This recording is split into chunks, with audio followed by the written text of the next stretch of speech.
कहानी की शुरुआत होती है एक पहाड़ी जंगल में। रात का समय था और वहां पर बर्फ गिर रही है। उसी जंगल में एक घर को दिखाया जाता है।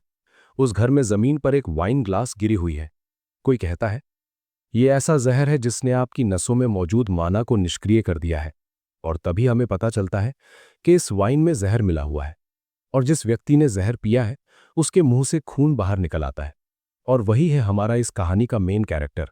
उसका नाम यान है। और उसके सामने एक रॉयल लुक में एक आदमी खड़ा है। वो कहता है, इस जहर का असर बस कुछ मिनट में हो जाएगा और बाद में तुम खत्म हो जाओगे।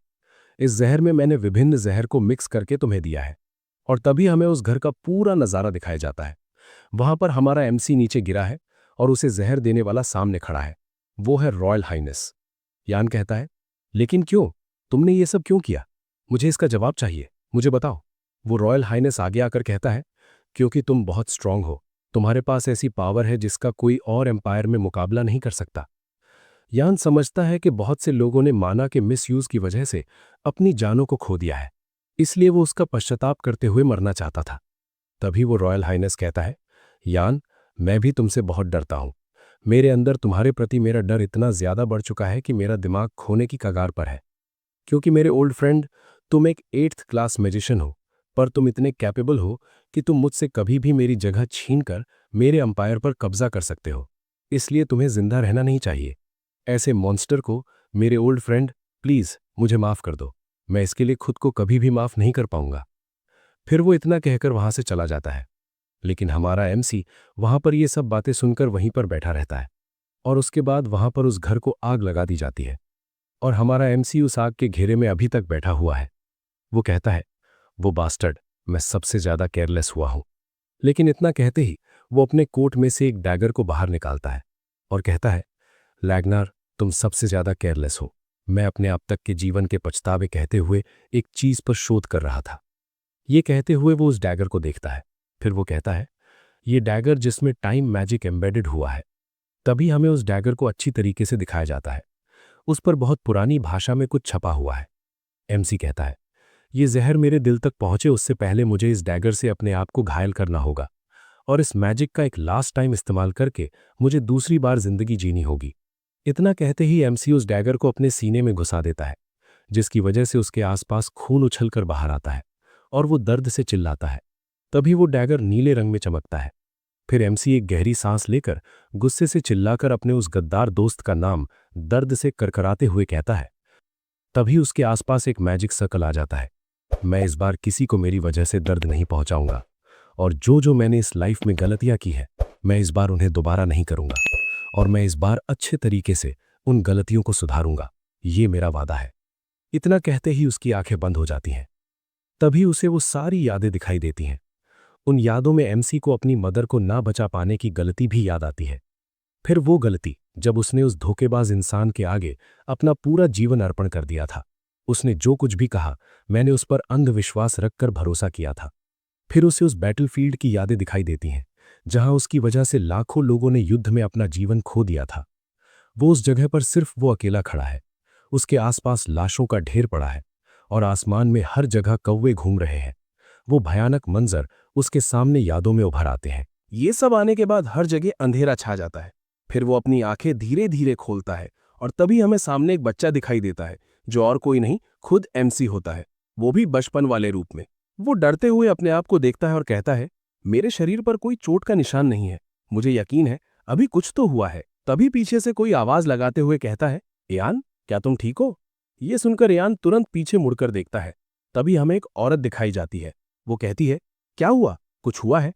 तुम इतने शांत क्यों हो? उसे देखकर एमसी सिर्फ एक शब्द कहता है, मदर। इसका मतलब वो औरत और कोई नहीं, एमसी की माँ होती है। वो काफी हैरान होकर देखता है और अपनी मदर के हाथों को छूते हुए कहता है, क्या मैं वाकई में कामयाब हुआ? क्या मैं अपनी मदर के साथ हेल में मिल रहा हूं? तभी उसे कुछ लोगों की आवाजें सुनाई देती हैं। ये सुनकर वो पीछे मुड़कर देखता है। उसे इस तरह की अजीब हरकतें करते हुए देखकर उसकी मदर काफी परेशान हो जाती है। तभी हम देखते हैं कि उसके पीछे एक विलेज है, जहां उसका बचपन बीता था। उसे उस विलेज को देखकर वो कहता है, यहाँ पर वो बच्चे हैं जो अपने एग्जाम के लिए कतार में खड़े हैं, और यहाँ वो टेरिटरी के नाइट्स भी हैं जो उन लोगों को अपने ऑर्डर में ठीक तरीके से रखने के लिए हैं।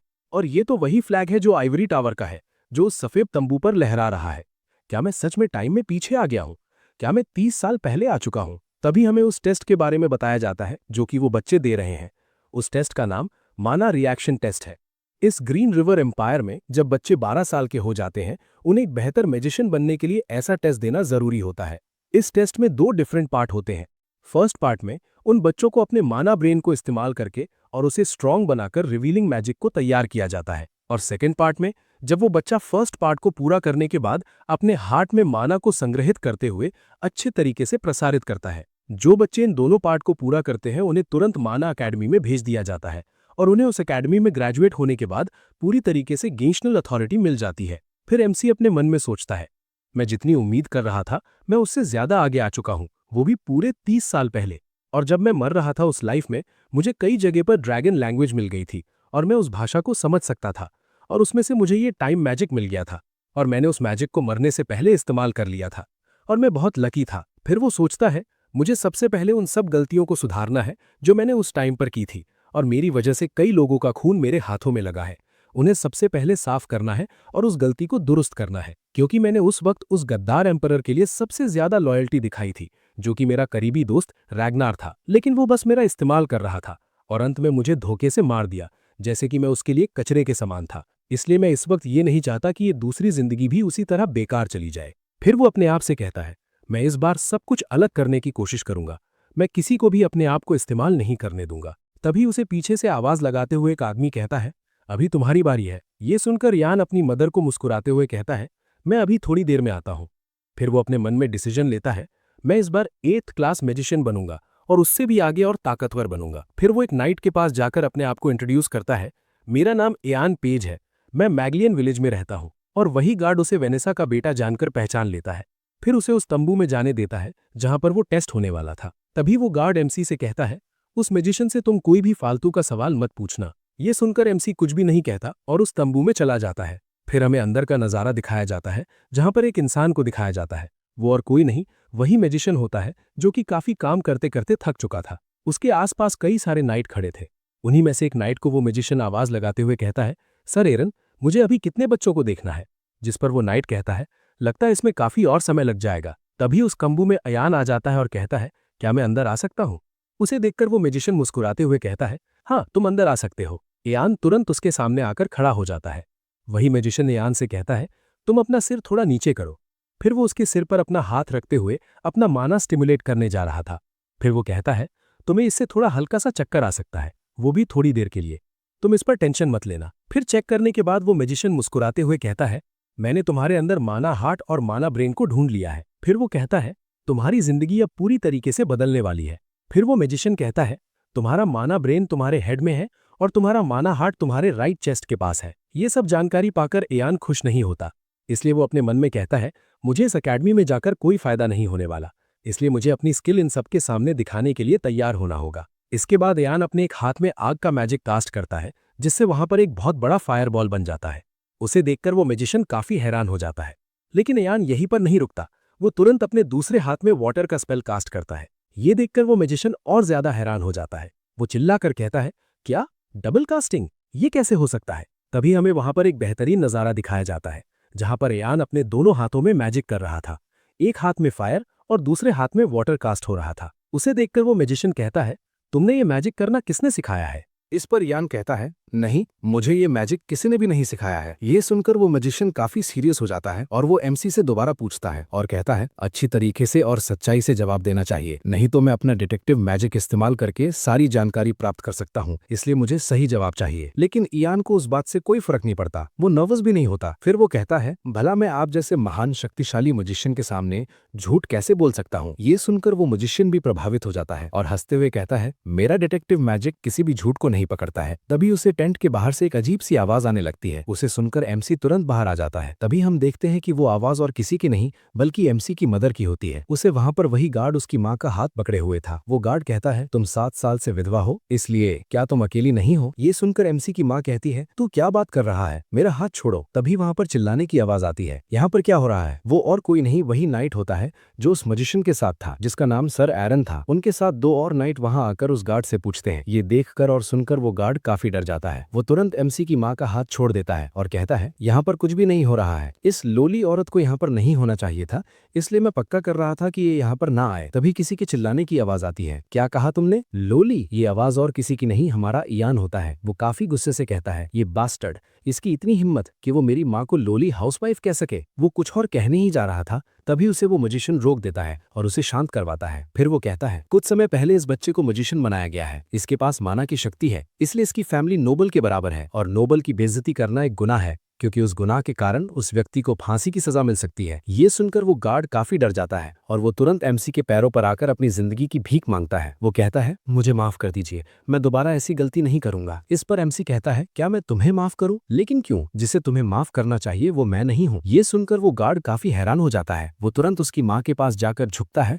और अपनी जिंदगी की भीख मांगते हुए कहता है, मिस, मुझे माफ कर दीजिए, प्लीज मुझे एक बार और चांस दीजिए, मैं दोबारा गलती नहीं करूंगा। ये देखकर यान की माँ काफी हैरान हो जाती है। वो कहती है, इयान, अभी मैं क्या करूं? ये देखकर एमसी एक गहरी सांस लेता है और उस गार्ड के पास जाकर उसके सामने झुककर कहता है, ध्यान से सुनो मेरी बात, मैं वो सब कुछ जानता हूं जो कुछ तुमने मेरी माँ के सामने कहा है। ये सुनकर वो गार्ड थोड़ी देर के लिए हैरान हो जाता है। एमसी उस गार्ड से कहता है, तुम और तुम्हारे सभी दोस्तों को ये बता देना कि आज तुमने जो अनुभव किया है, देखा है और सुना है, उसके बारे में सब कुछ बता देना। तुम जैसे कचरे के टुकड़ों को मैं देखूंगा। जिस किसी ने दोबारा मेरी माँ की बेइज्जती करने की कोशिश की, उसी वक्त उन लोगों का आखिरी वक्त होगा। मैं उन सभी को उसी वक्त मार दूंगा। ये सुनकर वो गार्ड पूरी तरीके से डर जाता है और डरते हुए कहता है, हाँ, मैं अच्छी तरीके से समझ गया। फिर वो एमसी से कहता है, थैंक यू मजिशियन, मुझे माफ करने के लिए। फिर बाद में एमसी उस मजिशियन के पास जाकर उसका शुक्रिया करता है, आपने मेरी मदद की, उसके लिए शुक्रिया। ये सुनकर वो मजिशियन हंसते हुए कहता है, मैंने सिर्फ आइवरी टावर के तौर पर अपना काम किया है,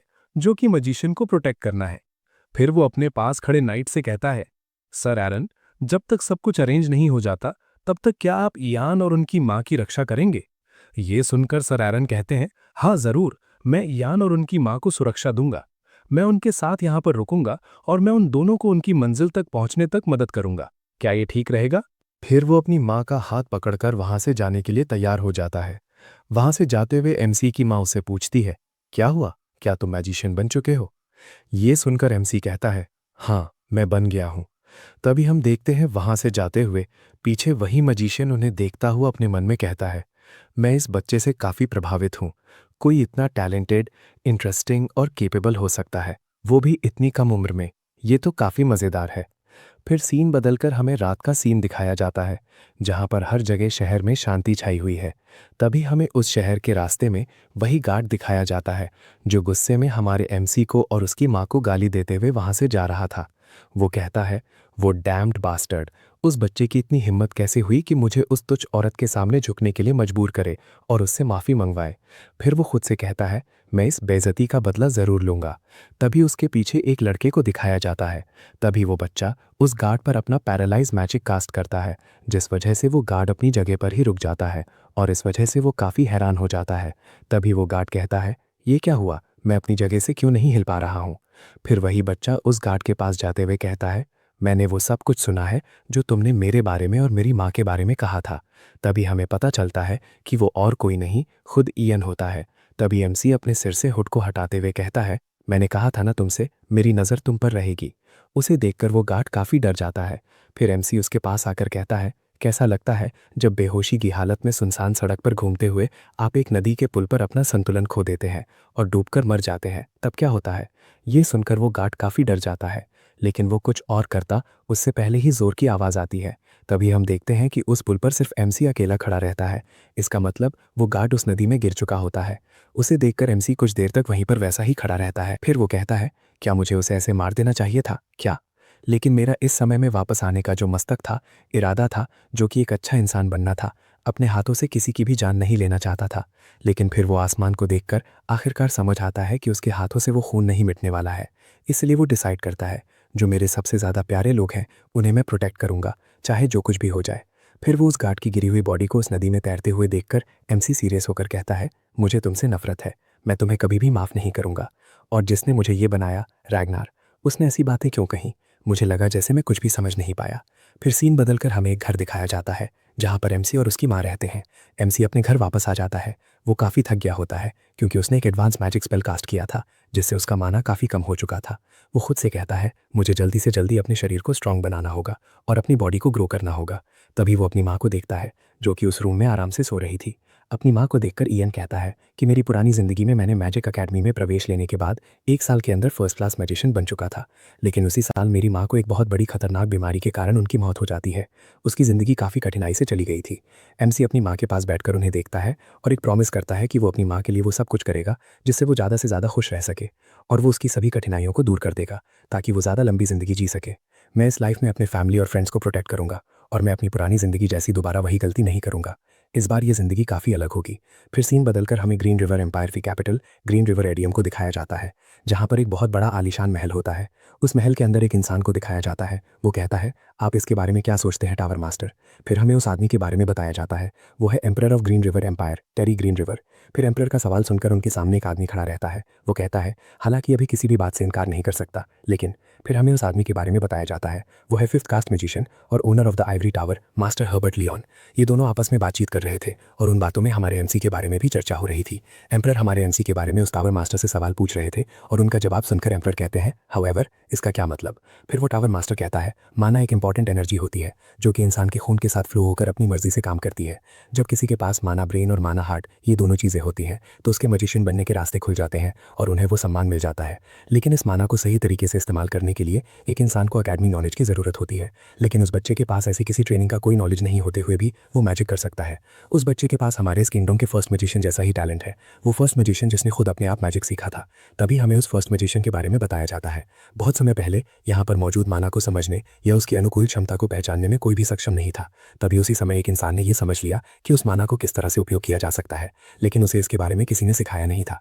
फिर भी उसने अपने आप मैजिक सीखना जारी रखा और सबको दिखाता रहा। तभी से वो फर्स्ट मैजिशियन बन गया और उसका नाम लीजेंड्स की लिस्ट में दर्ज हो गया। ये सुनकर एम्परर उस मास्टर का मजाक उड़ाते हुए कहता है, आखिरकार आज के समय में कोई बिना किसी अकेडमी जाए माना को इस्तेमाल नहीं कर सकता। ये सुनकर टावर मास्टर इस बात पर सहमत होता है और वो खुद भी इस बात पर यकीन नहीं कर पा रहा होता है। इसलिए वो कहता है कि वो खुद उस बच्चे की मैजिक को देखना चाहता है। ये सुनकर एम्परर थोड़ी देर तक सोचता है, क्योंकि वो जानता है कि अगर ये बात सच है तो उस बच्चे के पास काफ़ी खतरनाक एबिलिटी हो सकती है। इसके बाद वो अपने प्रिंस को बुलाता है। एम्परर कहते हैं, क्या तुम वहां पर खड़े हो? जिस पर प्रिंस कहते हैं, यस फादर, मैं यहां पर आ गया। फिर एम्परर कहते हैं, तुम अंदर आ सकते हो। ये सुनकर प्रिंस उस रूम के अंदर आता है। अंदर आने के बाद वो प्रिंस कहता है, जी, आपने बुलाया था फादर? फिर उस प्रिंस के बारे में बताया जाता है। वो है green river crown Prince Hayden green river. जिसके बाद एम्परर कहते हैं, मुझे माफ़ कर देना, तुम्हें इतनी देर तक बाहर खड़े रहने दिया। जिस पर प्रिंस कहता है, इसकी कोई ज़रूरत नहीं है फादर, मैं ठीक हूँ, लेकिन क्या आप बता सकते हैं कि आपने मुझे क्यों बुलाया है? एम्परर कहते हैं, जब लास्ट टाइम आप इंपीरियल पैलेस के बाहर गए थे उसे पूरे 5 साल हो चुके हैं, इसीलिए तुम्हें बाहर जाकर अपने एम्पायर के बारे में देखना चाहिए। वहाँ पर क्या क्या हो रहा है उनकी जानकारी होनी चाहिए। ये सुनकर प्रिंस कहता है, क्या कहा आपने? क्या मैं इंपीरियल पैलेस से बाहर जा सकता हूँ? ये सुनकर एम्परर कहते हैं, और तुम्हारे साथ 300 सैनिक होंगे और उनके साथ 3 मैजिशियन भी होंगे। इनके साथ आप द मोगलियन एस्टेट पर जाकर एक बच्चे के बारे में पता लगाने के लिए जाओगे। उसका नाम ईएन फेज है। उसे ढूंढने के लिए जाना है। प्रिंस कहते हैं, आपने क्या कहा? E N phase? लेकिन वो कौन है? जिस पर एम्परर सोचते हुए कहते हैं, इसका मतलब तुमने उस लड़के के बारे में कुछ भी नहीं सुना है। मैंने तुम्हें बार बार कहा है कि साम्राज्य में होने वाली सभी घटनाओं पर नजर रखो, वरना मैं इस काम के लिए किसी दूसरे प्रिंस को यह जिम्मेदारी सौंप दूंगा। ये सुनने के बाद वो क्राउन प्रिंस थोड़े हैरान होकर कहता है, नहीं फादर, मैं ये काम ज़रूर करूंगा। मैं वहां पर जाऊंगा और मैं वो काम पूरा करूंगा बिना किसी गलती के। ये सुनकर एम्परर कुछ देर सोचकर कहते हैं, तो ठीक है, तो आप प्लीज़ जाकर अपने जाने का इंतज़ाम कर लें, क्योंकि नॉर्थ की तरफ का सफ़र बहुत लंबा होगा। ये सुनकर वो क्राउन प्रिंस एम्परर से जाने की अनुमति मांगता है। फिर वो उस रूम से बाहर चला जाता है। फिर टावर मास्टर क्राउन प्रिंस के उस रूम से बाहर जाने के बाद एम्परर से मजाकिया अंदाज में कहता है, मैं भी यहाँ से जाने की आज्ञा चाहता हूँ, मुझे भी तैयारी करनी चाहिए। जिस पर एम्परर कहते हैं, क्या तुम्हें भी पहले से ही कुछ ज़्यादा तैयारी करनी है? इसका क्या मतलब है? तभी टावर मास्टर कहता है, आपको पता ही है ना, मैजिशियन को एडवेंचर पसंद नहीं होते हैं, इसलिए अगर मैंने अभी से उन्हें मनाने की कोशिश नहीं की तो हो सकता है कि निकलने की तारीख तक क्राउन प्रिंस के साथ जाने के लिए मेरे पास 3 मैजिशियन भी ना हो। ये सुनकर एम्परर हंसते हुए कहते हैं, हाँ आपने ठीक कहा, तो ठीक है, आप यहाँ से जा सकते हैं। ये सुनकर वो टावर मास्टर उस रूम से बाहर आ जाता है। तभी टावर मास्टर के पास उनका असिस्टेंट वहां आकर उनसे पूछता है, जो कि उनके साथ वहां पर आया था। वो कहता है, टावर मास्टर, क्या आप मैजिशियन को ढूंढने के लिए टावर पर जा रहे हो? जिस पर वो टावर मास्टर सीरियस होकर कहता है, नहीं, उससे पहले मुझे किसी और जगह पर जाना है। फिर सीन बदलकर हमें एमसी का घर दिखाया जाता है, जहां पर एमसी अपने कमरे में खिड़की के सामने बैठकर देख रहा था, जैसे कि वो किसी का इंतजार कर रहा हो, क्योंकि उसको पहले से ही पता था कि आइवरी टावर और रॉयल फैमिली जल्दी से जल्दी उसके लिए यहाँ आने वाले हैं। फिर एमसी कहता है, उस मजिशियन ने कहा था कि कुछ देर पहले इस बच्चे को एक ऐसे मजिशियन का टाइटल दिया गया था जो मजिशियन होने की 2 शर्तें पूरी करता है। ये बात उसने वहां पर सभी लोगों के सामने कही थी। उसे देखते हुए कि उसने मेरा टेस्ट खत्म होते ही मुझे मजिशियन मान लिया, इस बात की बहुत ज़्यादा संभावना है कि उस मजिशियन ने तुरंत ऊपर वालों को इसकी रिपोर्ट कर दी होगी, ठीक वैसा ही जैसा मैं चाहता था कि वो करे। मौजूदा एम्परर एक ऐसे टैलेंट को ढूंढने के लिए बेताब है जो क्राउन प्रिंस हेटन ग्रीन रिवर का साथ दे सके। हालांकि टावर मास्टर हर्बर्ट पहले से ही 5th प्रिंस रैगनर के साथ है, लेकिन उसे शायद टावर में और लोगों की ज़रूरत पड़ेगी, और बाद में रॉयल फैमिली और आइवरी टावर के बीच वॉर होने वाली है। ये सब जानकारी हमारे एमसी को इसलिए पता है क्योंकि उसे पिछली लाइफ की सारी यादें अभी तक याद है। जो कुछ भी होने वाला है, चाहे मैं एम्परर का साथ दूं या आइवरी टावर का, या अपने रास्ते पर चलूं, मुझ में अभी जो क्षमता है वो काफ़ी कम है। फिर वो सीरियस होकर कहता है, लेकिन अब मैं वो नहीं रहूंगा जिसे मैनिपुलेट किया जाएगा। इस बार सब कुछ अलग होगा। तभी वहां पर वही मजिशियन आता है। उसके पीछे बहुत सारे नाइट खड़े रहते हैं। वो मजिशियन अपना गला साफ करते हुए जोर से चिल्लाकर कहता है, एम्पायर के मजिशियन इयन फेज, एम्परर के आदेश पर ध्यान दें। ये आवाज़ सुनकर एमसी थोड़ी देर के लिए चौंक जाता है। फिर सब शांत होने के बाद एमसी कहता है, क्या एम्परर का आदेश? मुझे नहीं लगा था कि वे इतनी जल्दी एक्शन में आ जाएंगे। फिर एमसी अपने घर से बाहर आता है। उसे देखकर वो मजिशियन कहता है, अरे तुम पहले से ही जागे हुए हो। एम्परर ने तुम्हें एक एम्पायर ऑर्डर दिया है। मैं आपको रॉयल परिवार की तहजीब सिखाऊंगा। कृपया मेरे बताए हुए अनुसार पोज दीजिए। तुम अपने दाहिने घुटने पर बैठो और अपना बायां हाथ अपने दिल पर रखो। ये सुनकर एमसी वो सब करने लगता है। उसे देखकर वो मजिशियन अपने मन में सोचता है, क्या ये पहली बार कर रहा है? फिर वो उसे वैसे ही थोड़ी देर तक देखता है। इसके बाद वो अपने मैजिकल क्रिस्टल को एक्टिवेट करता है, जिस वजह से वहां पर एक मैजिकल सर्कल दिखता है। वहां पर उस आदेश को दिखाया जाता है। उसमें लिखा है, एम्पायर्स मजिशियन इयन फेज, तुम्हारे हायर मैजिक टैलेंट के बारे में सुना है, इसलिए तुम्हें एम्पायर ने मजिशियन बनने के लिए एक्नॉलेज प्रदान किया है, और उसके साथ तुम्हारा नाम आइवरी टावर के रजिस्टर में रिकॉर्ड किया जाएगा। और एम्परर ने इयन फेज को इंपीरियल कैसल में बुलाया है। वो अपने बड़े बेटे को तुम्हें यहाँ से ले जाने के लिए भेज रहा है और आशा है कि तुम्हारी जर्नी अच्छी से जाए। ये सुनकर एमसी थोड़ी देर के लिए चौंक जाता है। फिर एमसी अपने मन में सोचता है, अब मैं समझ गया हूँ आपका इंटेंशन क्या है। तभी वो मजिशियन कहता है, एम्परर का आदेश यहीं पर खत्म होता है। उसके बाद एमसी अपने पैरों पर खड़ा होता है। फिर उस मजिशियन के साथ आए हुए नाइट उनसे पूछते हैं, क्या हम इन्हें लॉर्ड्स के कैसल तक ले जा सकते हैं? जिस पर वो मजिशियन कहता है, हाँ आप ले जा सकते हैं। ये सुनकर वो नाइट हमारे एमसी के सामने आकर अपने आप को इंट्रोड्यूस करता है। वो कहता है, मेरा नाम सर आर्नाल्ड है, मैं कैप्टन ऑफ मोगलियन नाइट्स हूँ, और हम आपको मोगलियन विलेज के लॉर्ड के कैसल तक ले जाने वाले हैं। हमें मोगलियन टेरिटरी में प्रिंस और मिस्टर इयन को एस्कॉर्ट करने का सम्मान दिया गया है। हम आपको सुरक्षित रूप से लॉर्ड के कैसल तक पहुंचाएंगे। क्या आपने सब तैयारी कर ली है? हम यहाँ से जाने के लिए तैयार हैं। क्या आप तैयार हैं? जिस पर एमसी कहता है, हाँ हम तैयार हैं। फिर सीन बदलकर हमें वही लॉर्ड्स के कैसल को दिखाया जाता है, जहाँ पर एक इंसान को दिखाया जाता है।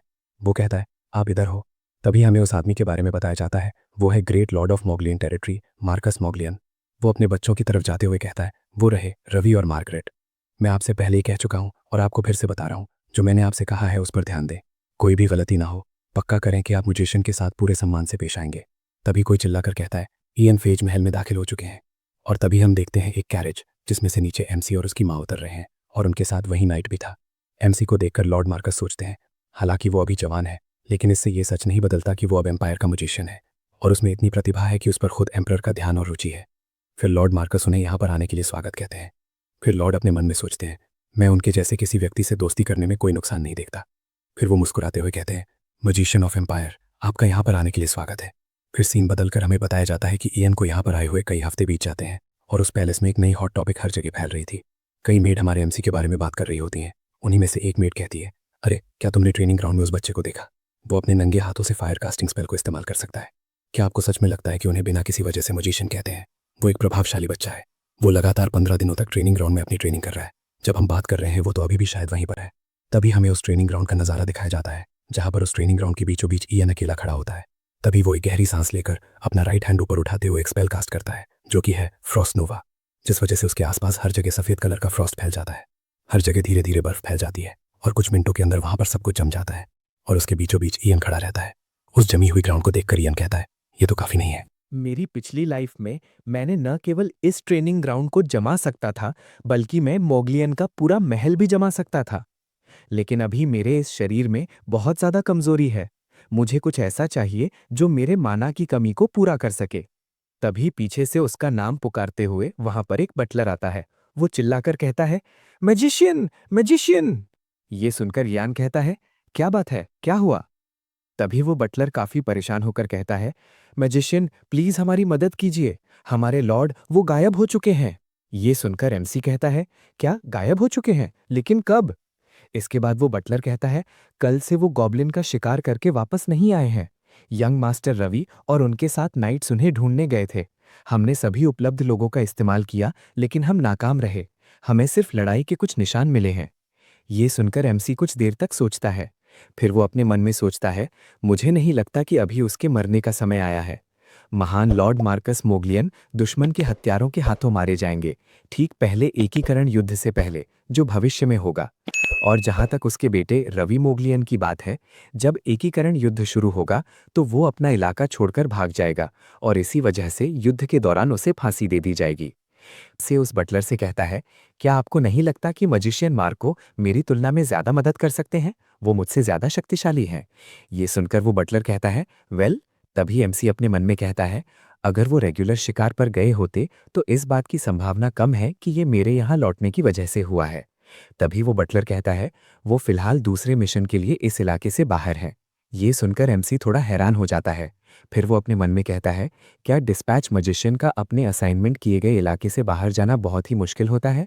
मुझे एग्जैक्ट डिटेल्स नहीं पता, लेकिन ये सबसे ज़्यादा संभावना है कि ये मुझसे जुड़ा हुआ है। उदाहरण के लिए चुपके से आइवरी टावर को रिपोर्ट करना और ऐसी ही बातें। इस समय मेरे पास सबसे ज़्यादा मजबूत हथियार ये है कि मैं भविष्य की सारी जानकारी पहले से ही जानता हूँ। और अगर इस लॉर्ड की मृत्यु से भविष्य बदल जाएगा और जिस वजह से मेरा सबसे बड़ा हथियार खो जाएगा, ये नहीं होना चाहिए। अभी मैं क्या कर सकता हूँ? तभी वो बटलर कहता है, हम इसके बारे में और कुछ नहीं कर सकते और इसीलिए मैं आपसे पूछने आया हूँ कि। उससे पहले एमसी कहता है, वो लोग कहाँ पर हैं? तो ठीक है, मैं तलाशी में सहयोग करूंगा। फिर वो अपने मन में पक्का इरादा करते हुए कहता है, मुझे ऐसा होने से रोकना ही होगा, चाहे कुछ भी हो जाए। फिर सीन बदलकर हमें एक रूम दिखाया जाता है जहां पर एमसी जाने के लिए तैयार हो जाता है। तभी उसे पीछे से आवाज लगाते हुए उसकी माँ कहती है, इयन। ये सुनकर वो पीछे मुड़कर देखता है। उसकी माँ कहती है, मैंने सुना कि क्या हुआ है, क्या तुम सच में टीम के साथ पहाड़ों पर जा रहे हो? क्या ये बहुत खतरनाक नहीं है? तुम इस तरह की चीज़ों के लिए बहुत छोटे हो। तभी उससे पहले इयान कहता है, कोई बात नहीं है, मैं अब एक मजिशियन हूँ। वो ये कहते हुए मुस्कुराता है। फिर उसकी माँ कहती है, लेकिन फिर भी ये बहुत खतरनाक है। तभी एमसी अपनी माँ के पास आकर उनका हाथ पकड़कर कहता है, आप ज़्यादा चिंता मत कीजिए, मैं वादा करता हूँ कि मैं वापस ज़रूर आऊँगा, और वो भी सही सलामत। तभी इस रूम में लॉर्ड मार्कस की बेटी वहाँ आती है। वो रोते हुए कहती है, मैं तुमसे हाथ जोड़कर प्रार्थना करती हूँ, कृपया मेरे पिता और भाई को ढूंढ कर ले आओ। अगर तुम ऐसा करोगे तो मैं कुछ भी करूंगी जो तुम मुझसे मांगोगे। मैं अपने पिता से कहकर तुम्हें पैसे, ज़मीन और नौकर दिलवा दूंगी। मैं बस तुमसे हाथ जोड़कर विनती करती हूँ, प्लीज़ उन लोगों को ढूंढ कर ले आओ। तभी एमसी कुछ नोटिस करता है। वो कहता है, तो ठीक है, मैं उन्हें ढूंढ कर ले आऊँगा। ये सुनकर लॉर्ड मार्कस की बेटी काफ़ी खुश हो जाती है। वो कहती है, क्या तुम सच कह रहे हो? तभी एमसी कहता है, लेकिन तुम्हारे हाथ में जो रिंग है, क्या वो मुझे दे सकती हो? मुझे उस रिंग से माना महसूस हो रहा है, ये उन्हीं लोगों की है। ये सुनकर वो तुरंत अपनी अंगूठी इयन को दे देती है। एमसी तुरंत उस रिंग को अपने हाथ की उंगली में पहन लेता है। उसे पहनने के बाद उसे कुछ अजीब सा महसूस होता है। फिर वो कहता है, ये बिल्कुल वैसा ही दिखता है जैसा मेरी पिछली लाइफ में था। तभी हमें उस रिंग के बारे में बताया जाता है। उस रिंग का नाम है द मोगलियन रिंग। ये रिंग एक लो टियर आर्टिफैक्ट है, जिसके बारे में कहा जाता है कि ये पहनने वाले का माना बढ़ाता है। लगता है उसने ये अपनी बेटी को दिया है, अपने वारिस को नहीं। तभी लॉर्ड की बेटी काफ़ी घबराते हुए कहती है, आप उन्हें पक्का ढूंढना और बाद में मुझे वो रिंग वापस कर देना। मैं सिर्फ ये तुम्हें उधार के रूप में दे रही हूँ, इसे तुम खोने मत देना। ये सुनकर एमसी कहता है, हाँ ठीक है। फिर वो सीरियस होकर कहता है, ये मेरे माना की कमी को पूरा करेगा। फिर इतना कहकर वो उन सैनिकों की तरफ जाने लगता है। फिर उनसे कहता है, तो ठीक है, हम चलते हैं। फिर सीन बदलकर हमें जंगल को दिखाया जाता है, जहाँ पर एमसी उन सैनिकों के साथ वहाँ पर आया है जहाँ पर लॉर्ड गायब हो चुके हैं। उन्हीं नाइट में से एक नाइट कहता है, ये रहे वो जगह जहाँ पर कल लॉर्ड शिकार करने के लिए आए थे। उस जगह को देखकर वहाँ पर कई सारे गॉब्लिन की डेड बॉडी पड़ी हुई हैं और उस जगह किसी भी इंसान का नामो निशान नहीं है। फिर वो नाइट कहता है, हमें शक है कि उन्हें किसी मॉन्स्टर ने पकड़ लिया है। ये सुनकर एमसी कुछ सोचता है। वो अपने मन में सोचता है, सच तो ये है कि अब बस कुछ ज्यादा मरने से बचे हुए हैं। शायद हंड्रेड्स गॉब्लिन होंगे और उन पर हमला किया होगा। मुझे कुछ करना होगा इससे पहले बहुत देर ना हो जाए। तभी इयान अपना हाथ सामने करके अपना मैजिक करता है। समनिंग मैजिक वुल्फ स्पिरिट को कास्ट करता है, जिस वजह से वहां पर हर जगह तेज रोशनी फैल जाती है। वहां पर एमसी के सामने एक मैजिक सर्कल दिखाई देता है। उसमें से जो चीज़ बाहर आती है उसे देखकर वहां के सभी नाइट कहते हैं, ये देखो ये तो वुल्फ है। दूसरा नाइट कहता है, इन्होंने तो स्पिरिट कहा ना। तभी हम देखते हैं वहां पर एक प्यारा सा नन्हा सा वुल्फ का बच्चा होता है जो कि बहुत ज़्यादा क्यूट था। उसे देखकर वहां के सभी नाइट काफ़ी निराश हो जाते हैं और उसके साथ एमसी भी थोड़ा सा निराश हो जाता है। उसे देखकर वो अपने मन में सोचता है, मेरे पीछे लाइफ में मैं इससे बड़े स्पिरिट को बुला सकता था। फिर वो एक गहरी सांस लेकर कहता है, अभी इसमें मैं कुछ भी नहीं कर सकता, क्योंकि मेरे पास अभी जितनी मानना है उसकी वजह से मैं कुछ भी नहीं कर सकता। वो उस स्पिरिट से कहता है, क्या तुम इस गंध को सूंघकर पता लगा सकते हो कि वो कहाँ पर गए हैं? ये सुनकर वो बेबी वुल्फ स्पिरिट उस जमीन पर पड़े खून को सूंघता है और तुरंत रास्ता दिखाते हुए भागता है। उसे देखकर वो नाइट चिल्लाते हैं, मैजिशियंस देखिए वो भाग रहा है। तभी इयान उन नाइट से कहता है, उस बेबी वुल्फ स्पिरिट को जल्दी से फॉलो करो। ये सुनकर वो नाइट कहते हैं, हाँ सर हम फॉलो करते हैं। और दूसरी तरफ किसी के गुराने की आवाज़ आती है। वो और किसी की नहीं, वो उस बचे हुए गॉब्लिन की होती है जो किसी पर हमला करते हुए दिखाई देता है। तभी उसका सिर एक झटके में कट जाता है। उसे मारने वाला और कोई नहीं, लॉर्ड मार्कस होते हैं। वो अभी जिंदा हैं और उन मॉन्स्टर के खिलाफ लड़ाई कर रहे हैं। उन्हें चारों तरफ से मॉन्स्टर ने घेर रखा है, लेकिन वो अपना गार्ड डाउन नहीं करते। वो काफ़ी थक गए हैं। वो अपने मन में सोचते हैं, ये गॉब्लिन हर जगह फैल चुके हैं, अभी मैं क्या कर सकता हूँ। तभी वो मॉन्स्टर उन पर हमला करने आगे आते हैं। उसे देखकर लॉर्ड कहते हैं, अगर हर बार ऐसा होता रहा तो हम सब यहां पर मर जाएंगे। तभी वो अपनी आंखें बंद करते हैं और चिल्लाकर कहते हैं, मैं उन सभी मॉन्स्टर को संभालूंगा और तुम लोग मौका देखकर बचे हुए लोगों के साथ तुरंत कैसल की तरफ भाग जाओ। उन्हें सभी को बताओ कि माउंटेन मोगलियन पर गॉब्लिन का खतरा है। जल्दी करो, जाओ यहां से। तभी लॉर्ड के पीछे एक गॉब्लिन उन पर हमला करने आता है। उसे देखकर लॉर्ड का बेटा चिल्लाकर कहता है, फादर पीछे देखिए। लेकिन बहुत देर हो चुकी थी। वो गॉब्लिन लॉर्ड के काफी करीब आ गया था। लॉर्ड उसे देखकर कुछ कह पाते उससे पहले वहां पर हर जगह खून दिखाई देता है। लेकिन तभी कोई कहता है, फ्रॉस्ट नोवा, और कुछ मिनटों में वहां पर हर जगह सब कुछ जम जाता है। तभी हम लॉर्ड को देखते हैं जो अपनी आंखें धीरे धीरे खोलते हैं। तभी हमें उस जगह का पूरा नज़ारा दिखाया जाता है। वहां पर पूरे गॉब्लिन जम चुके होते हैं और लॉर्ड और उसके साथी उस नज़ारे को देखते रह जाते हैं। तभी हमें इयन को दिखाया जाता है जो वहां पर एक हीरो की तरह खड़ा रहता है। लॉर्ड इयन को वहां पर देखकर काफी हैरान हो जाते हैं। वो कहते हैं, ये बच्चा, लेकिन उसी वक्त वो बेहोश हो जाते हैं। तभी कोई कहता है, फादर फादर। तभी हमें लॉर्ड मार्कस को दिखाया जाता है जो कि वो पैलेस में आ चुके थे। वो अपने रूम में बेड पर लेटे हुए थे। वो धीरे धीरे अपनी आंखें खोलते हैं। उसे देखकर पता चलता है कि वो जाग चुके हैं। उनके पास उनकी बेटी वहां पर बैठी हुई है। वो जाग चुके हैं ये देखकर उनकी बेटी कहती है, फादर आप जाग चुके? लॉर्ड अपनी बेटी को देखकर कहते हैं, मार्गरेट। फिर वो अपने बेड पर उठकर बैठते हैं। वो अपना सिर पकड़कर कहते हैं, ये कैसे हुआ, अभी क्या हुआ? बेहोशी के कारण उनका सिर थोड़ा दुखता है। फिर वो कुछ याद करने लगते हैं। उन्हें थोड़ा थोड़ा याद आने लगता है। उन यादों में इयन वहां पर उन्हें बचाने के लिए आए थे। लॉर्ड की बेटी काफी खुश थी। वो रोते हुए कहती है, फादर आप और भाई लगातार 2 दिनों से बेहोश थे। आपको कोई अंदाजा नहीं है कि मैं कितनी परेशान हो गई थी। तभी उस रूम में भागते हुए बटलर आ जाता है। वो अपने लॉर्ड को बेहोशी से बाहर आने पर बहुत खुश हो जाता है। वो कहता है, मैं बहुत खुश हूं कि आप बेहोशी से बाहर आ चुके हैं। लॉर्ड कहते हैं, होगर सभी लोग सेफ हैं? तभी हमें उस बटलर का नाम पता चलता है। ये सुनकर वो बटलर कहते हैं, नहीं लॉर्ड, हमने 12 सैनिक और सर योटेन अभी तक वापस नहीं लौट पाए हैं। ये सुनकर लॉर्ड मार्कस 1 मिनट के लिए शांत हो जाते हैं। बाद में वो पूछते हैं, वो मजीशियन कहाँ पर है, क्योंकि मैं खुद उनसे मिलना चाहता हूं। तभी सीन बदलकर हमें वही ट्रेनिंग ग्राउंड दिखाया जाता है जहां पर एमसी अपना मैजिक ट्रेनिंग कर रहा था। तभी पीछे से बटलर आवाज लगाते हुए कहता है, सर येन। ये सुनकर येन पीछे मुड़कर देखता है। बटलर कहता है, आप यहां पर हैं? एमसी कहता है, मैंने सुना है कि लॉर्ड बेहोशी से बाहर आ चुके हैं। जिस पर बटलर कहता है, हाँ वो बेहोशी से बाहर आ चुके हैं। आपकी वजह से वो जीवित हैं। लॉर्ड आपसे रिसेप्शन रूम में मिलना चाहते हैं। मुझे लगता है कि आपसे उन्हें कोई जरूरी बात है जिसके बारे में वो आपसे बात करना चाहते हैं। ये सुनकर एमसी काफी कंफ्यूज हो जाता है। फिर कुछ समय बाद हमें उस रिसेप्शन रूम के अंदर का सीन दिखाया जाता है जहां पर यान पहुंच गया था। वहां पर लॉर्ड मार्कस और उसके साथ उनके बेटे वहां पर आए थे। लॉर्ड मार्कस यान से कहते हैं, आपका शुक्रिया यहां पर आने के लिए। एमसी कहता है, आप कैसे हैं, आपकी तबीयत ठीक है? जिस पर लॉर्ड मार्कस कहते हैं, सबकी देखभाल की वजह से मैं बहुत बेहतर महसूस कर रहा हूं। मोगलियन परिवार के आज और आने वाले भविष्य को सुरक्षित करने में आपकी सभी मदद के लिए शुक्रिया अदा करता हूं, क्योंकि आपने मोगलियन पहाड़ों के गॉब्लिन को भी खत्म कर दिया और हमारी जगह की रक्षा की। और अगर मैं तुम्हें बिना किसी सही इनाम के यहां से जाने देता तो मुझे एम्पायर का ग्रेट लॉर्ड नहीं कहा जा सकता। फिर वो सामने एक छोटा सा बॉक्स रखते हुए कहते हैं, तो मैंने बहुत सोच समझ कर इसे चुना है, कृपया इसे खोलिए। ये सुनकर एमसी उस बॉक्स को अपने हाथों में लेकर खोलता है और उस चीज को देखकर एमसी थोड़ा हैरान हो जाता है। वो कहता है, ये तो मैंने मार्गरेट से सुना था। तभी लॉर्ड मार्कस कहते हैं, ये अंगूठी तुम्हें इसलिए दी गई थी क्योंकि तुम इस अंगूठी से माना का पता लगा सकते हो। मैंने तो बस इसे अपने परिवार की एक पुरानी ट्रेजर चीज समझा था, लेकिन उस अंगूठी में कौन सी शक्तियां हैं? क्या ये तुम्हें किसी तरह से मदद करेगी मैजिशियन? जिस पर एमसी कहता है, इस अंगूठी में अतिरिक्त माना को बढ़ाने की शक्ति है। इसने उस पहाड़ी में गॉब्लिन को खत्म करने में बहुत मदद की। ये सुनकर लॉर्ड मार्कस कहते हैं, ये राहत की बात है।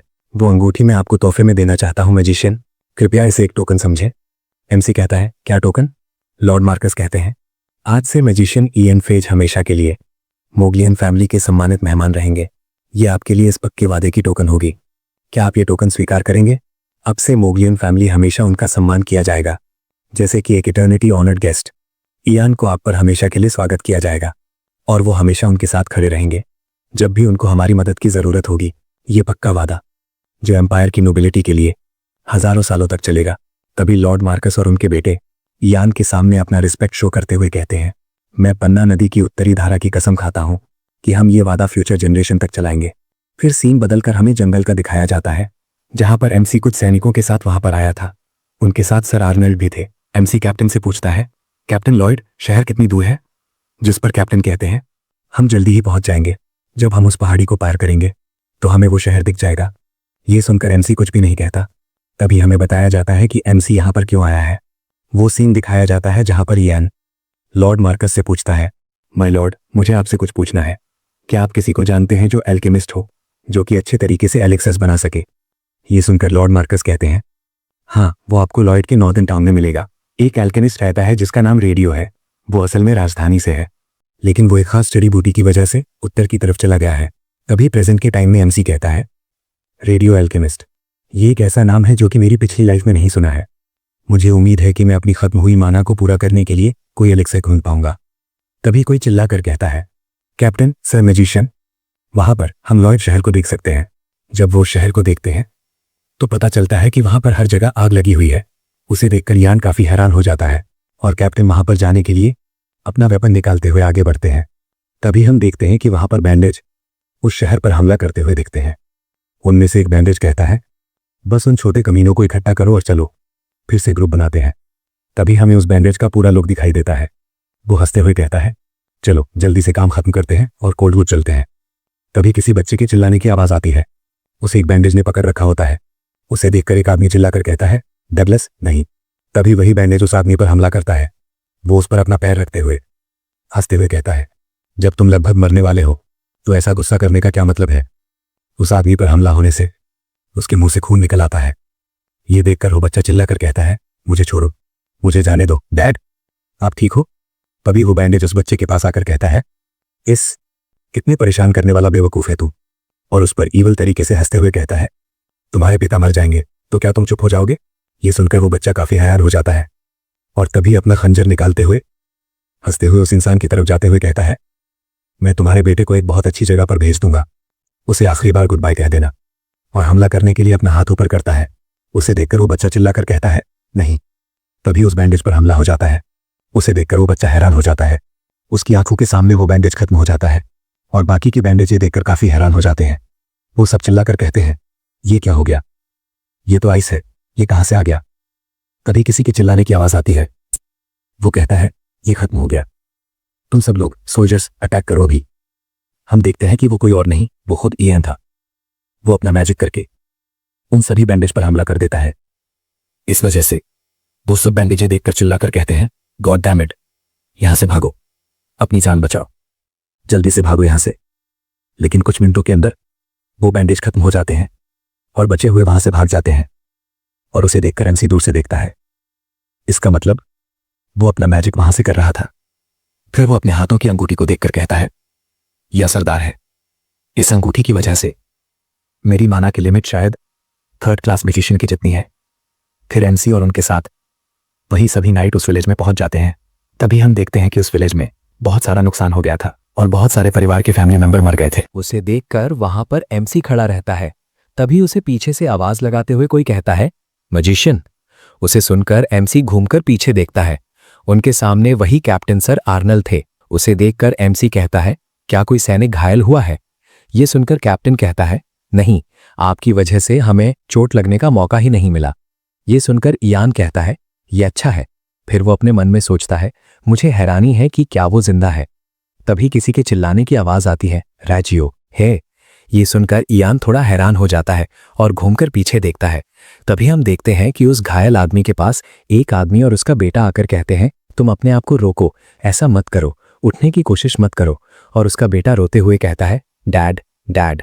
तभी वहां पर एमसी आकर कहता है, मैं देखता हूं इनको। तभी एमसी उस आदमी को देखकर थोड़ा हैरान हो जाता है और उसे देखकर अपने मन में सोचता है, पीली त्वचा जिसमें खून का कोई निशान नहीं है और बाल जो सफेद हो गए हैं, ये तो शायद माना पॉइजनिंग है। तभी हमें इसके बारे में बताया जाता है, जो कि एक बीमारी जैसे गॉड्स कर्स कहा जाता है। अगर किसी ऐसे शरीर में जिसमें माना ब्रेन हो लेकिन माना हार्ट ना हो, एक निश्चित मात्रा में माना चला जाए तो माना के जो टुकड़े हैं वो शरीर से बाहर नहीं निकल पाते।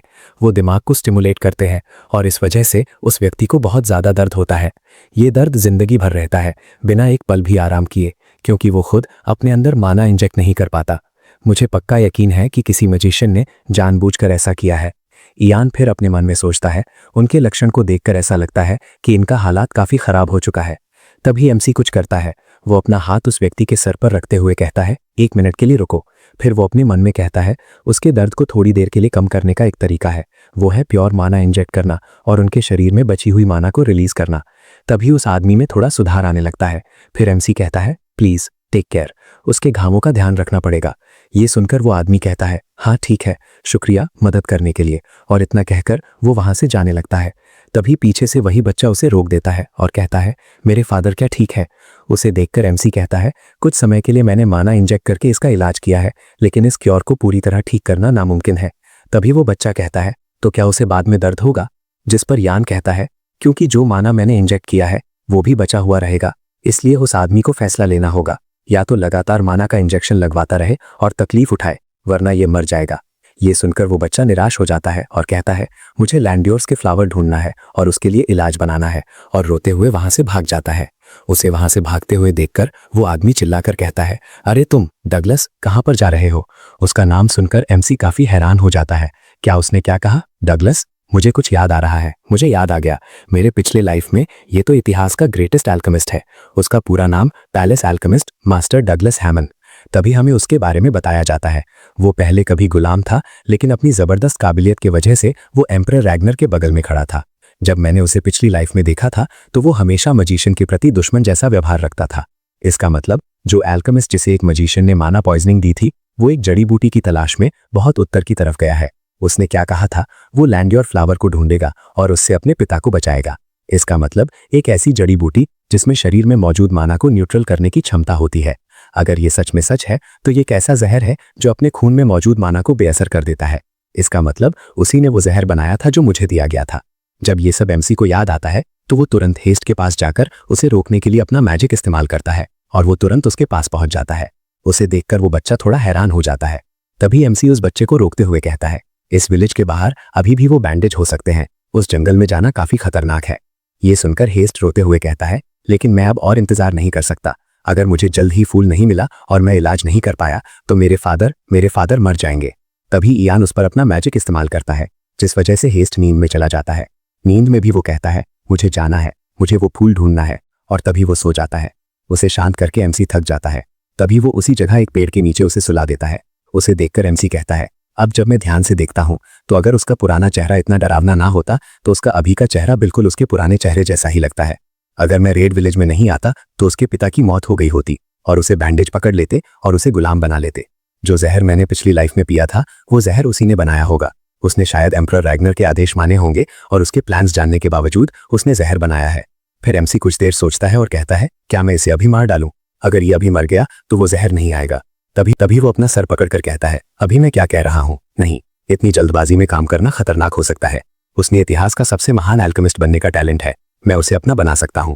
लेकिन अगर वो पहले से अलग जिंदगी भी जीने लगे तो भी ये नहीं कहा जा सकता कि वो मुझे धोखा नहीं देगा। तभी उसे पीछे से कोई आवाज लगाते हुए कहता है, मजिशियन।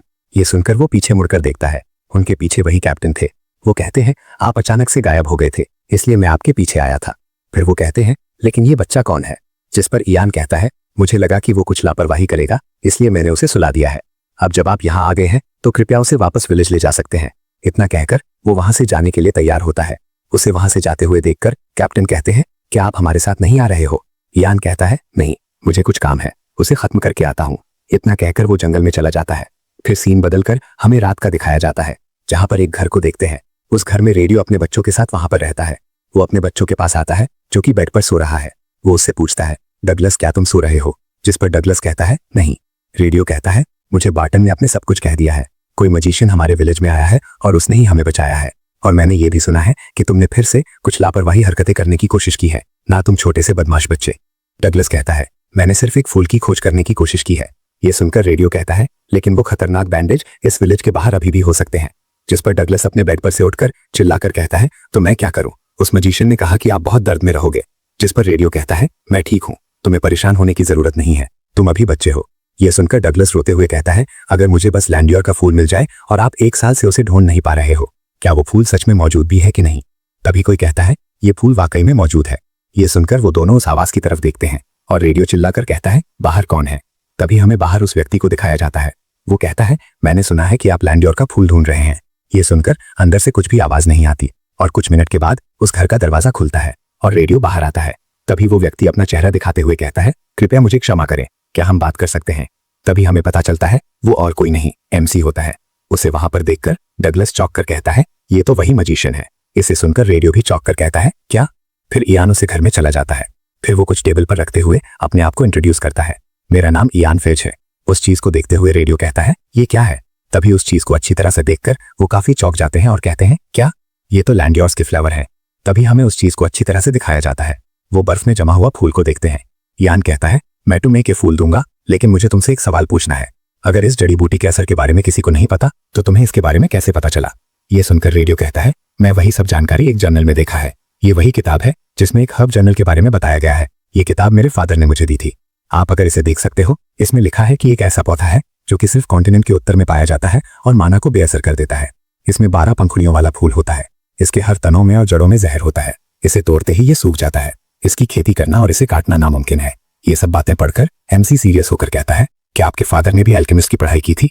जिस पर रेडियो कहता है, ये बस एक फैमिली बिजनेस था। जिस पर एमसी कहता है, तो ये जर्नल जरूर एक पारिवारिक खजाना होगा।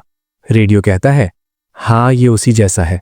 यान कहता है, तो आपको पता होना चाहिए कि कैसे मजिशियन के लिए, जिसके पास माना हार्ट और माना ब्रेन है, जो लैंडियोस फ्लावर है, जिसमें माना को बेअसर करने की क्षमता होती है, उस फूल से एक जानलेवा जहर बन जाता है। ये सुनकर रेडियो काफी चौंक जाता है। फिर वो कहता है, मैं समझता हूं कि आप क्या कह रहे हैं, लेकिन हमारे परिवार का एल्केमिस्ट किसी को नुकसान पहुंचाने के लिए कभी भी एलिक्सर नहीं बनाएगा। मैं इस पर हैमन फैमिली के नाम पर कसम खा सकता हूं। ये सुनने के बाद वो अपने बच्चों की तरफ सीरियस लुक के साथ देखता है, जब डगलस मजिशियन को अपनी तरफ खतरनाक नजरों से देख रहा होता है, जिस वजह से एमसी थोड़ा चौंक जाता है। एमसी कहता है, मैं समझ गया, मुझे मेरे सभी सवालों का जवाब देने के लिए धन्यवाद। इतना कहते ही वो उस जमे हुए फूल को अपने हाथों में उठाता है और कुछ क्षणों के अंदर उस पर जमी बर्फ को खत्म कर देता है, जिस वजह से वो फूल खाक में मिल जाता है।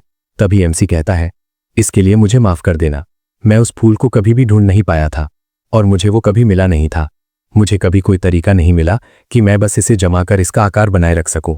ये देखकर और उसकी बातें सुनकर रेडियो कहता है, तो क्या तुमने मुझे धोखा दिया? एमसी कहता है, मैंने तो बस ये साबित करने की कोशिश की थी कि तुम लैंडियोस फ्लावर हमेशा ढूंढ सकते हो। एमसी कहता है, मिस्टर रेडियो, मैं आपके साथ ट्रेड करना चाहता हूं। ये सुनकर रेडियो थोड़ा हैरान होकर कहता है, क्या कहा आपने? ट्रेड? जिस पर एमसी कहता है, मैं तुम्हें लगातार माना देता रहूंगा ताकि तुम माना पॉइजनिंग से ना मरो। मैं ये भी वादा करता हूं कि मैं एक ऐसा तरीका ढूंढ लूंगा जिससे तुम लैंडियोस फ्लावर कल्टीवेट कर सको। मुझे यकीन है कि मैं इससे जुड़ी जानकारी ढूंढ सकता हूं, वही जानकारी जो कि मेरे पिछले लाइफ में रैगनर और डगलस कॉमेडी के साथ राजधानी चलो। ये सुनकर रेडियो कहता है, मुझे राजधानी में क्या करना है? जिस पर एमसी कहता है, कृपया मेरी कमी माना के लिए माना एलिक्सर बनाए।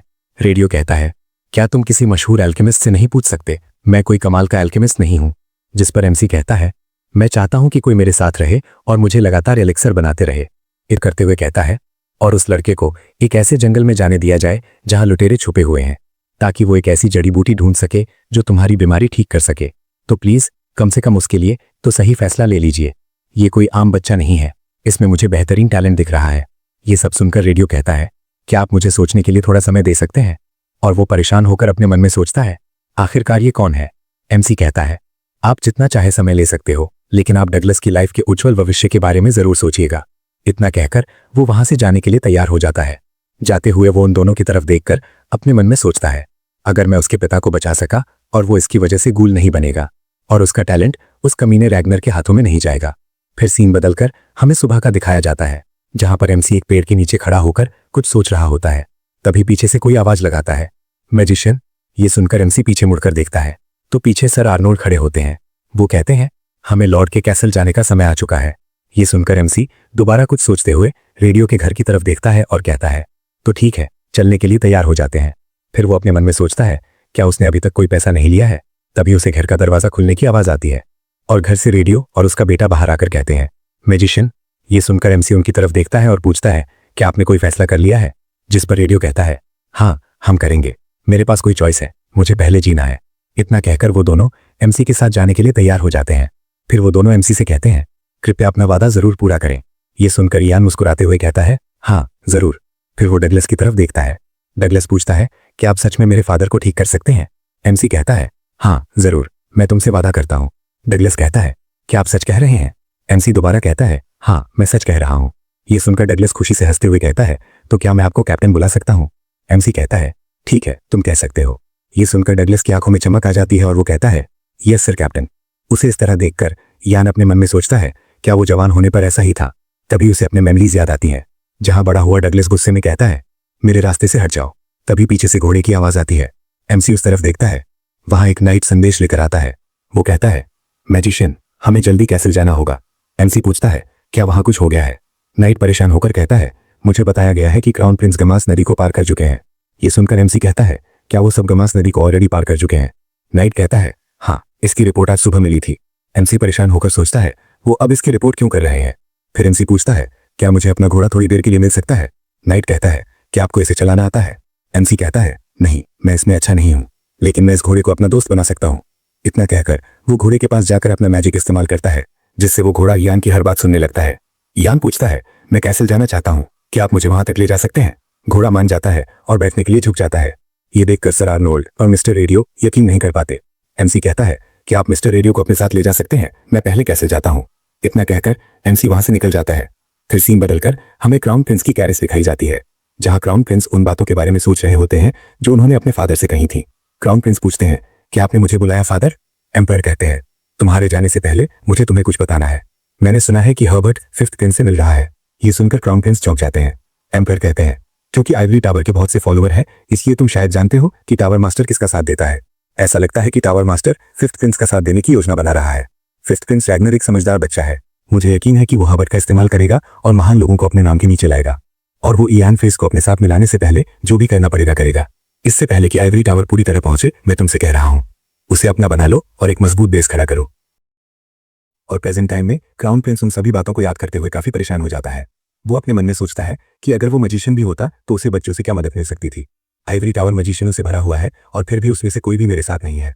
फिर वो सीरियस होकर सोचता है, उसकी हिम्मत कैसे हुई मुझे छोड़कर उस 5th प्रिंस को चुनने की। जिस दिन मैं सिंहासन पर बैठूंगा, मैं उन सभी बच्चों से छुटकारा पालूंगा। तभी बाहर से एक नाइट कहता है, योर हाइनेस, मुझे लगता है कि मोगलियंस को बताना सबसे अच्छा रहेगा। तभी हमें उस नाइट के बारे में बताया जाता है।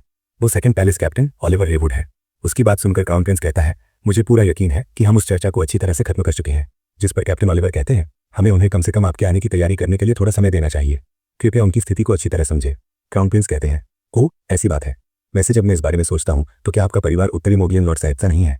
कैप्टन ऑलिवर कहता है, हाँ आपने सही कहा है। वो मुस्कुराते हुए क्राउन प्रिंस कहते हैं, तो हमें पूछने में और कितना समय लगेगा?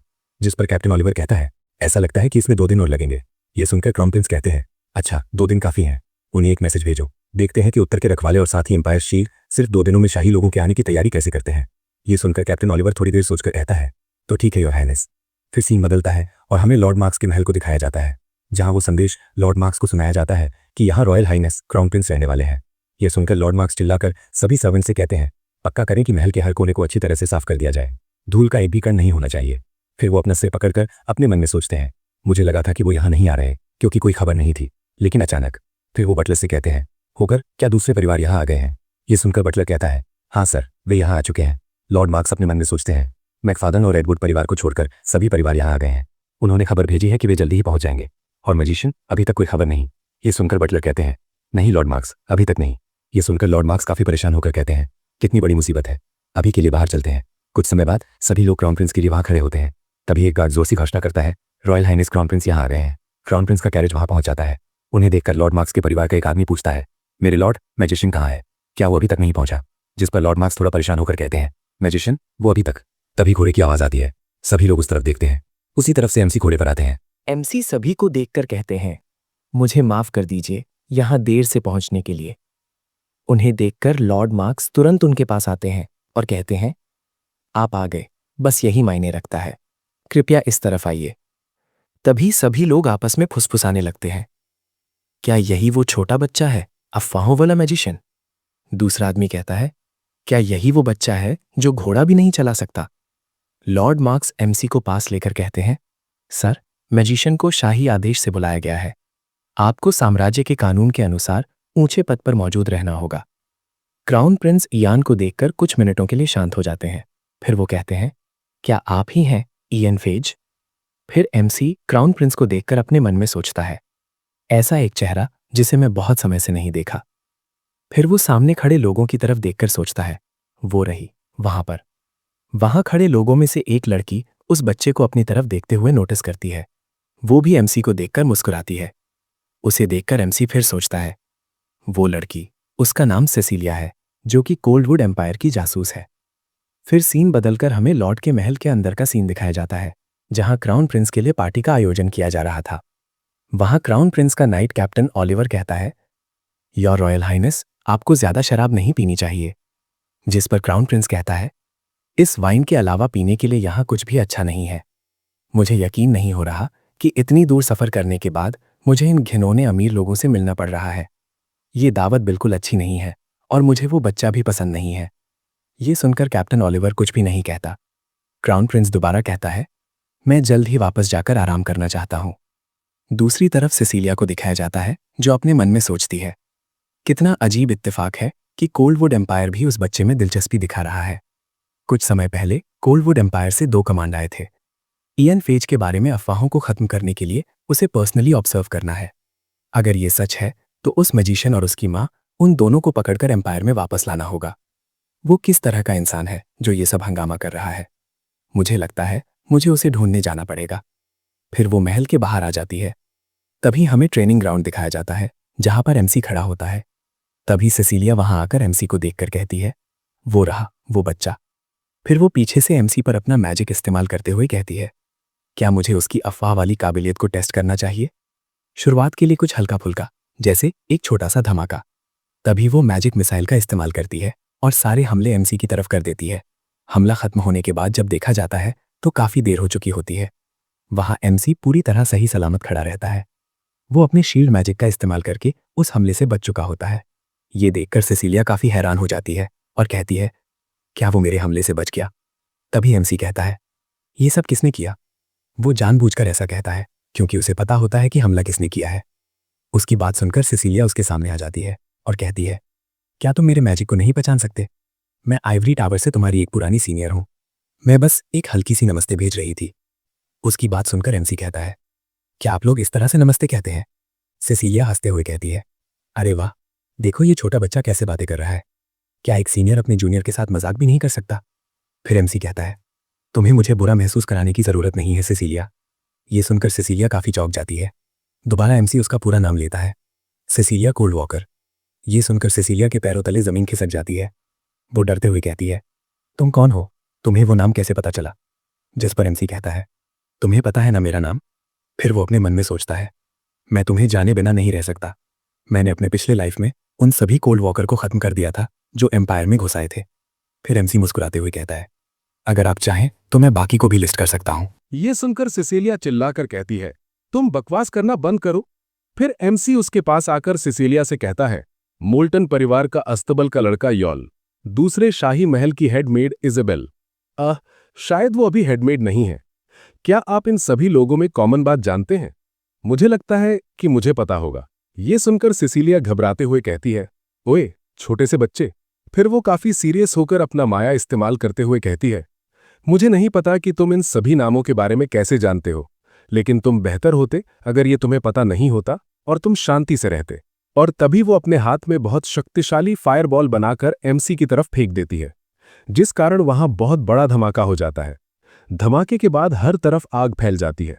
वो सोचती है कि वो बच्चा खत्म हो चुका है, लेकिन तभी वो सामने इयान को सही सलामत देखकर काफी हैरान हो जाती है। तभी हमें एमसी को दिखाया जाता है, जो अपने हाथ में रोशनी का गोला लिए हुए काफी सीरियस होकर कहता है, मुझे ये बात पहले से पता थी कि तुम एक कोल्ड वॉकर हो। सिसिलिया काफी परेशान होकर कहती है, तो अगर तुम्हें पहले से पता था तो तुम यहां पर अकेले क्यों हो? फिर वो अपने मन में सोचती है, क्या उसने सच में अभी मेरे अटैक मैजिक को डॉज कर लिया? फिर वो एमसी के हाथों में उस मैजिक को देखकर कहती है, ये क्या है? फिर इयान उस मैजिक को आसमान की ओर कर देता है। वो रोशनी का गोला ऊपर जाता है। फिर एमसी कहता है, तुम मुझे ड्रिल हॉल में ढूंढने आओगे। सिसिलिया उस मैजिक को आसमान की ओर जाते हुए देखती है और काफी हैरान हो जाती है, क्योंकि आसमान में हर तरफ बर्फ के क्रिस्टल दिखाई देते हैं। वे सभी एमसी के एक इशारे पर हमला करने के लिए तैयार होते हैं। एमसी कहता है, आइस स्पीयर। इतना कहते ही आइस स्पीयर का हमला तेजी से सिसिलिया की तरफ बढ़ता है। इसे देखकर सिसिलिया अपना माना बैरियर इस्तेमाल करती है, जिससे वो थोड़ी देर के लिए बच जाती है, लेकिन उस हमले से बैरियर टूटने की कगार पर आ जाता है। तभी एमसी रुकता नहीं है। वो अपना दूसरा मैजिक इस्तेमाल करता है, पायरोब्लास्ट, जिससे वहां एक बहुत बड़ा फायरबॉल तैयार हो जाता है और वो उसे सिसिलिया की तरफ फेंक देता है। सिसिलिया आइस स्पीयर से बचने की कोशिश कर रही होती है, लेकिन तभी अपनी तरफ इतना बड़ा फायरबॉल आते देखकर कहती है, डैम इट, माना बैरियर लगे होने पर मैं यहां से हील भी नहीं कर सकती। क्या मैं यहीं पर मरने वाली हूं? इतना कहते ही उसी समय माना बैरियर टूट जाती है, जिससे आइस का हमला उसके ऊपर हो जाता है। वो उस हमले से बचते हुए वहां से भागने की कोशिश करती है। आइस क्रिस्टल से घायल होने के बावजूद वो भाग निकलती है। तभी उसके पीछे फायरबॉल गिरता है, लेकिन वो उससे भी बच जाती है। वो नीचे गिरकर लेट जाती है और कहती है, मैं बच गई। उस कमीने ने जब से पायरोब्लास्ट कास्ट किया है, उसकी वजह से मेरा माना खत्म हो गया है। इस तमाशे से यहां पर दूसरे लोग भी आने लगेंगे। इस बात का कोई सबूत नहीं है कि मैं जासूस हूं। वे लोग इस जैसे किसी बच्चे की बातों से मेरी पूछताछ नहीं करेंगे और मुझ पर शक भी नहीं करेंगे। और उनके साथ टावर मजिशियन भी आएंगे, वे भी मेरा साथ देंगे। अगर मैं इस तमाशे से बच गई तो उसके बाद मैं इस बच्चे को निपटूंगी। तभी इयान उसके पास आकर मजाक उड़ाते हुए कहता है, मैं तुम्हें बेचकर अपना नाम बनाने के लिए खेलता हूं। ये सुनकर घायल सिसिलिया हंसते हुए कहती है, क्या आपको लगता है कि ये काम करेगा? ये सुनकर एमसी कहता है, बेशक, कोल्ड वॉकर इसका सपोर्ट है, जिसके बारे में तुम लोग भी नहीं जानते।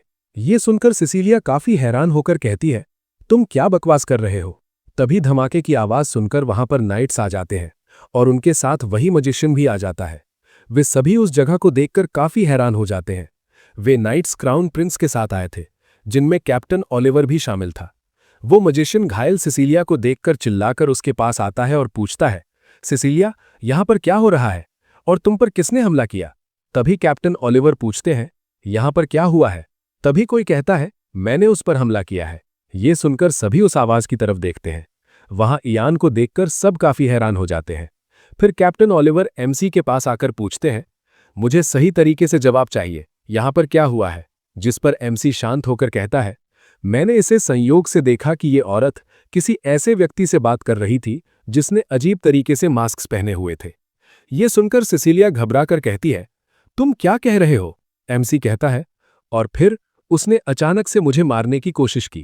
कैप्टन ओलिवर कहते हैं, तो तुमने इसे इस हालत में पहुंचा दिया? एमसी कहता है, क्योंकि मुझे जीना था इसलिए मैंने ये सब किया। कैप्टन ओलिवर पूछते हैं, क्या तुम इस बात का कोई सबूत दे सकते हो? जिस पर एमसी कहता है, वे लोग ऐसा लग रहे थे जैसे कुछ चेक कर रहे हो और उनके शरीर पर एक अजीब सा निशान भी है जो सिसिलिया के शरीर पर भी है।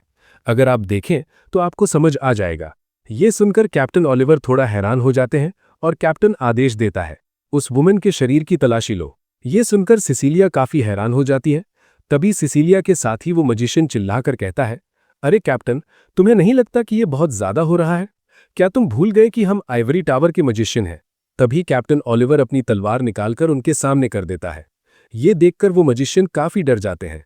कैप्टन ओलिवर कहता है, रॉयल हाइनेस यहां पर है और ये सब उनकी मौजूदगी में हुआ है। चाहे तुम टावर के मजिशियन इसमें शामिल हो या नहीं, सच का पता लगाना हमारी जिम्मेदारी है। वो मजिशियन डरते हुए कहता है, तो कम से कम मुझे पहले उसे ठीक तो करने दीजिए। फिर कैप्टन ओलिवर अपनी सपोर्ट लेडी नाइट को बुलाते हैं और कहते हैं, ये नहीं हो सकता, पहले हमें उसकी अच्छी तरह से सर्च करनी होगी, उसके बाद ही आप उसे ठीक कर सकते हैं। फिर वो लेडी नाइट को आदेश देते हैं, इसकी तलाशी लो। सर्च करने के बाद कैप्टन ओलिवर लेडी नाइट से पूछते हैं, क्या कुछ अजीब मिला?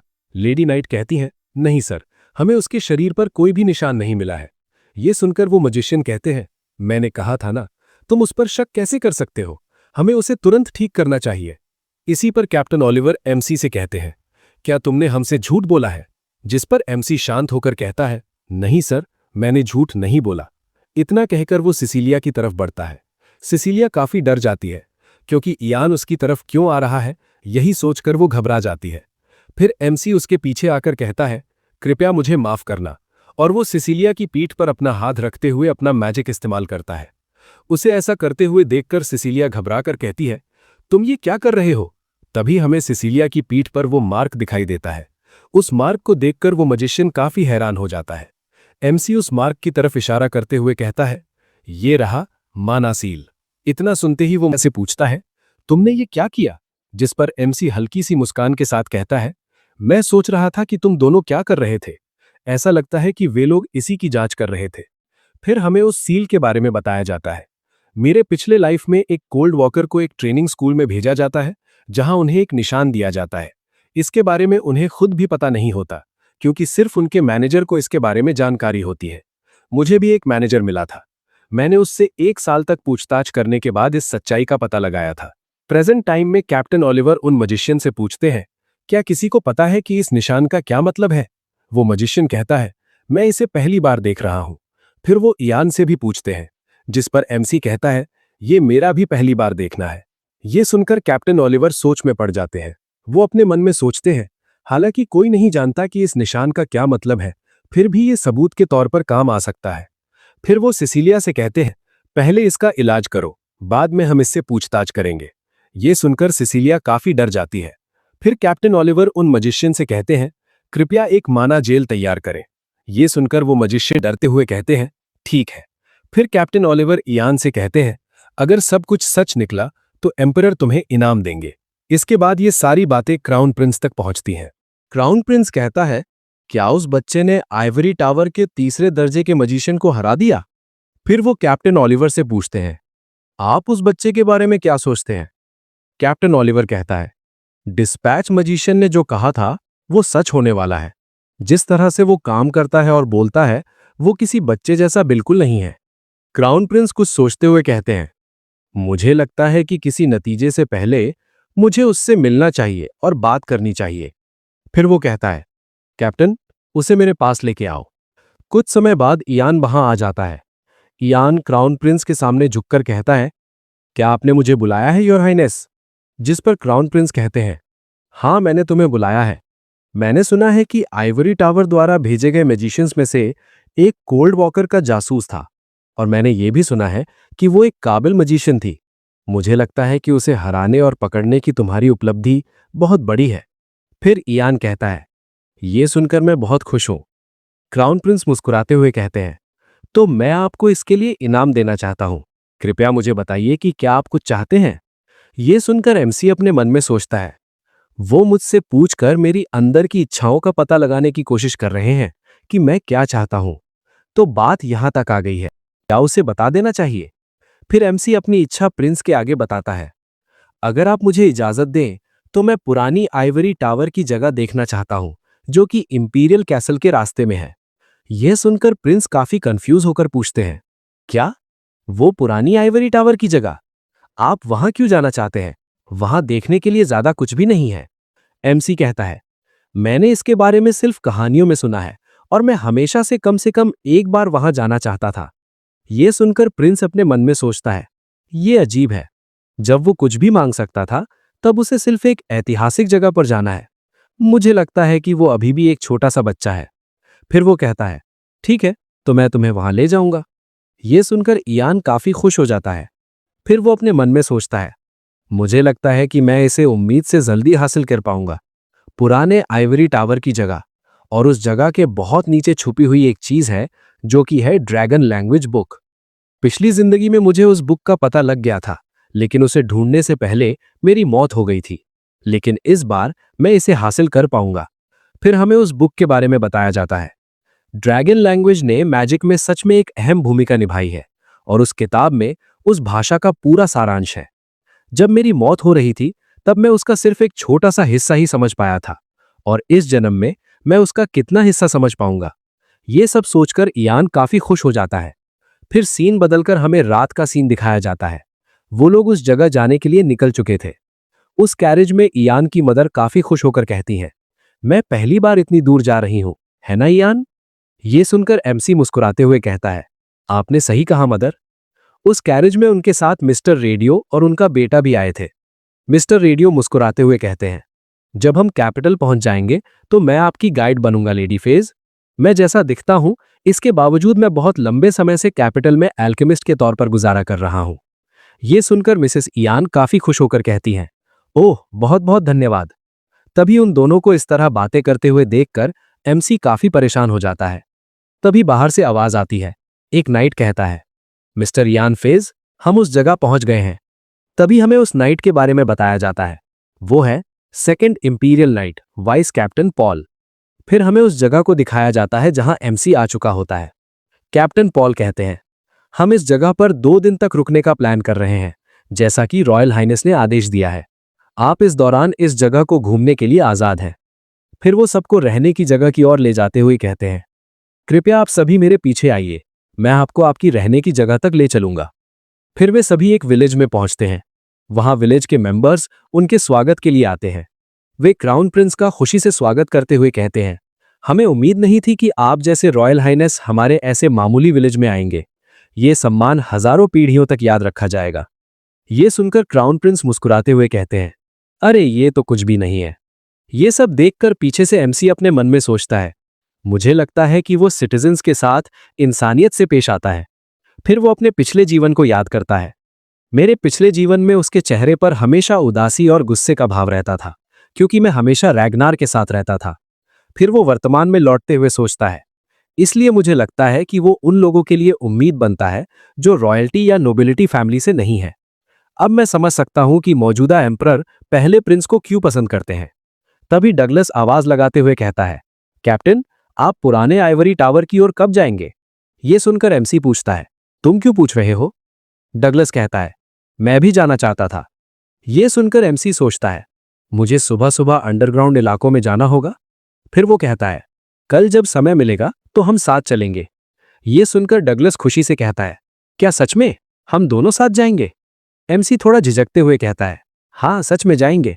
ये सुनकर डगलस और भी खुश होकर हंसते हुए कहता है, वाओ, ये आपका शुक्रिया। उन दोनों को हंसते हुए देखकर पीछे से मिस्टर रेडियो कहते हैं, लगता है कि डगलस को इयान काफी पसंद आ गया है। फिर वो इयान की मदर से कुछ पूछना चाहते हैं। ये सुनकर इयान की मदर कंफ्यूज हो जाती हैं। रेडियो पूछता है, क्या इयान हमेशा से इतना मैच्योर था? इयान की मदर कहती हैं, मैं सच में उसे 12 साल के बच्चे की तरह नहीं देख पाती। इयान बहुत ज्यादा विचारशील है। वो अपने पिता की तरह बहुत केयरिंग और दयालु इंसान है। मुझे पता है कि वो ये बात खुलकर नहीं कहता, लेकिन वो अपने पिता की खाली जगह भरने की कोशिश कर रहा है, और मुझे उसके लिए बहुत बुरा लगता है। ये सुनकर रेडियो अपने मन में सोचता है, तो वो अपने पिता जैसा है। फिर वो पूछता है, तो क्या आपके पिता भी मजिशियन थे? इयान की मदर कहती है, नहीं, फ्रैन एक नॉर्मल इंसान थे। इयान के जन्म से पहले ही वो लापता हो गए थे। वो रोज की तरह काम पर गए थे और 5 साल बाद सिर्फ उनका सामान घर वापस आया। ये कहते कहते वो काफी उदास हो जाती हैं। फिर वो कहती हैं, छोड़ो, कुछ भी नहीं है। और इसके साथ हमारा ये एपिसोड यहीं खत्म हो जाता है। अगर आपको वीडियो पसंद आया हो तो वीडियो को लाइक करना और चैनल को सब्सक्राइब करना मत भूलिएगा। तो चलिए मिलते हैं अगले एपिसोड में।